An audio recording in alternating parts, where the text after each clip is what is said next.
Hi everybody, Gary Williams here for Toolbarn.com's Barn Banter.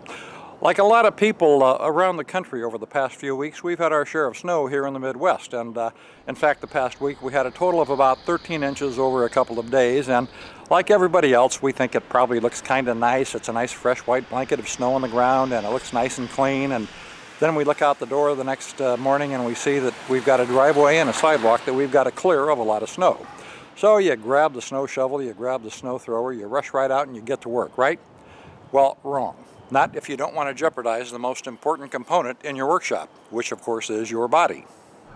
This time of year, shoveling is a real major thing that people do hurt themselves. You got to take the proper steps before you shovel, while you shovel, and then after you shovel, so you do not end up really hurting yourself, really having to go to the doctor or something even further down the road.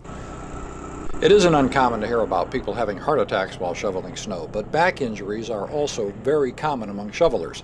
Now think about this. Depending upon moisture, a typical shovel full of snow usually weighs somewhere between 15 and 25 pounds. Multiply that by the number of scoops you take clearing your sidewalk and driveway following a not unusual snowfall, and by the time you're done, you've moved a lot of weight, usually hundreds of pounds. And that's all compounded by the fact that most snow shovels aren't really made to minimize back stress. Snow throwers obviously make the job easier, but even those don't eliminate all the risk of back injury.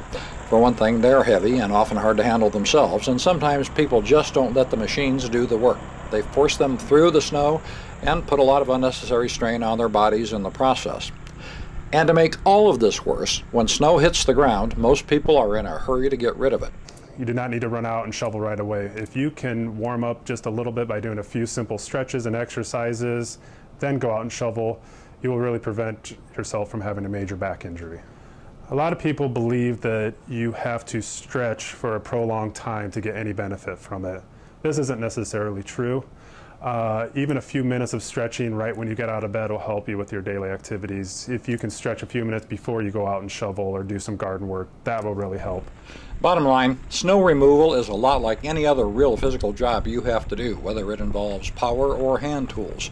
You have to be prepared with the right equipment and know how to use it, and taking just a few simple precautions to get ready for hard work can pay off big time in the injuries that you avoid. For Toolbarn.com's Barn Banter, I'm Gary Williams.